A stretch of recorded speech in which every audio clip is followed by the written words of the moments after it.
Federalist 82, The Judiciary Continued. Hamilton. To the people of the State of New York. The erection of a new government, whatever care or wisdom may distinguish the work, cannot fail to originate questions of intricacy and nicety, and these may, in a particular manner, be expected to flow from the establishment of a constitution founded upon the total or partial incorporation of a number of distinct sovereignties. 'Tis time only that can mature and perfect so compound a system, can liquidate the meaning of all the parts, and can adjust them to each other in a harmonious and consistent whole. Such questions, accordingly, have arisen upon the plan proposed by the Convention, and particularly concerning the Judiciary Department. The principal of these respect the situation of the state courts in regard to those causes which are to be submitted to federal jurisdiction. Is this to be exclusive, or are these courts to possess a concurrent jurisdiction? If the latter, in what relation will they stand to the national tribunals? These are inquiries which we meet with in the mouths of men of sense, and which are certainly entitled to attention. The principles established in a former paper, No. 31, teach us that the states will retain all pre-existing authorities which may not exclusively delegate to the federal head, and that this exclusive delegation can only exist in one of three cases: where an exclusive authority is, in express terms, granted to the Union, or where a particular authority is granted to the Union, and the exercise of a like authority is prohibited to the states, or where an authority is granted to the Union with which a similar authority in the states would be utterly incompatible. Though these principles may not apply with the same force to the judiciary as to the legislative power, yet I am inclined to think that they are, in the main, just with respect to the former as well as the latter. And under this impression I shall lay it down as a rule that the state courts will retain the jurisdiction they now have unless it appears to be taken away in one of the enumerated modes. The only thing in the proposed Constitution which wears the appearance of confining the causes of federal cognizance to the federal courts is contained in this passage: "The judicial power of the United States shall be vested in one Supreme Court, and in such inferior courts as the Congress shall from time to time ordain and establish." This might either be construed to signify that the supreme and subordinate courts of the Union should alone have the power of deciding those causes to which their authority is to extend, or simply to denote that the organs of the national judiciary should be one Supreme Court, and as many subordinate courts as Congress should think proper to appoint, or, in other words, that the United States should exercise the judicial power with which they are to be invested through one supreme tribunal, and a certain number of inferior ones to be instituted by them. The first excludes, the last admits, the concurrent jurisdiction of the state tribunals, and as the first would amount to an alienation of state power by implication, the last appears to me the most natural and most defensible construction.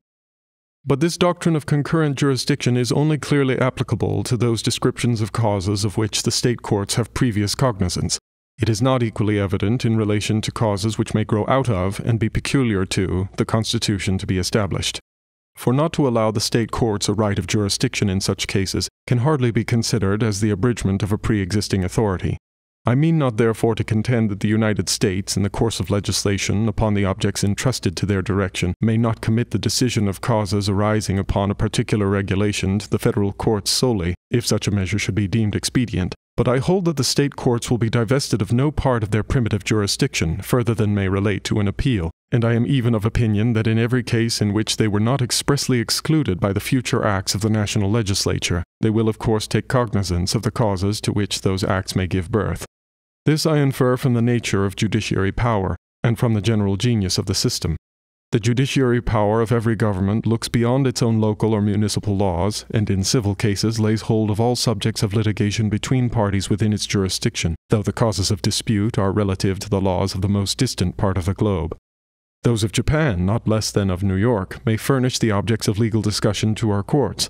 When in addition to this we consider the state governments and the national governments as they truly are in the light of kindred systems and as parts of one whole, the inference seems to be conclusive that the state courts would have a concurrent jurisdiction in all cases arising under the laws of the Union where it was not expressly prohibited. Here another question occurs. What relation would subsist between the national and state courts in these instances of concurrent jurisdiction? I answer that an appeal would certainly lie from the latter to the Supreme Court of the United States. The Constitution in direct terms gives an appellate jurisdiction to the Supreme Court in all the enumerated cases of federal cognizance in which it is not to have an original one, without a single expression to confine its operations to the inferior federal courts.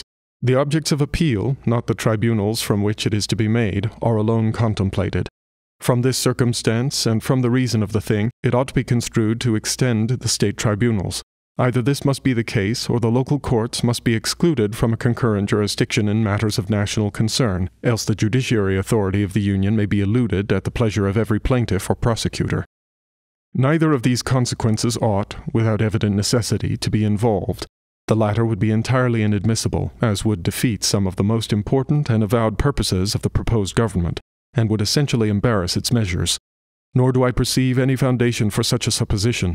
Agreeably to the remark already made, the national and state systems are to be regarded as one whole. The courts of the latter will, of course, be natural auxiliaries to the execution of the laws of the Union, and an appeal from them will as naturally lie to that tribunal which is destined to unite and assimilate the principles of national justice and the rules of national decisions. The evident aim of the plan of the Convention is that all the causes of the specified classes shall, for weighty public reasons, receive their original or final determination in the courts of the Union. To confine, therefore, the general expressions giving appellate jurisdiction to the Supreme Court to appeals from the subordinate federal courts, instead of allowing their extension to the state courts, would be to abridge the latitude of the terms in subversion of the intent, contrary to every sound rule of interpretation. But could an appeal be made to lie from the state courts to the subordinate federal judicatories? This is another of the questions which have been raised, and of greater difficulty than the former. The following considerations countenance the affirmative. The plan of the Convention, in the first place, authorizes the national legislature to constitute tribunals inferior to the Supreme Court, Section 8th, Article 1st. It declares in the next that the judicial power of the United States shall be vested in one Supreme Court, and in such inferior courts as Congress shall ordain and establish, and it then proceeds to enumerate the cases to which this judicial power shall extend. It afterwards divides the jurisdiction of the Supreme Court into original and appellate, but gives no definition of that of the subordinate courts. The only outlines described for them are that they shall be inferior to the Supreme Court, and that they shall not exceed the specified limits of the federal judiciary. Whether their authority shall be original or appellate or both is not declared. All this seems to be left to the discretion of the legislature, and this being the case, I perceive at present no impediment to the establishment of an appeal from the state courts to the subordinate national tribunals, and many advantages attending the power of doing it may be imagined. It would diminish the motives to the multiplication of federal courts, and would admit of arrangements calculated to contract the appellate jurisdiction of the Supreme Court. The state tribunals may then be left with more entire charge of federal causes, and appeals in most cases in which they may be deemed proper, instead of being carried to the Supreme Court, may be made to lie from the state courts to the district courts of the Union. Publius.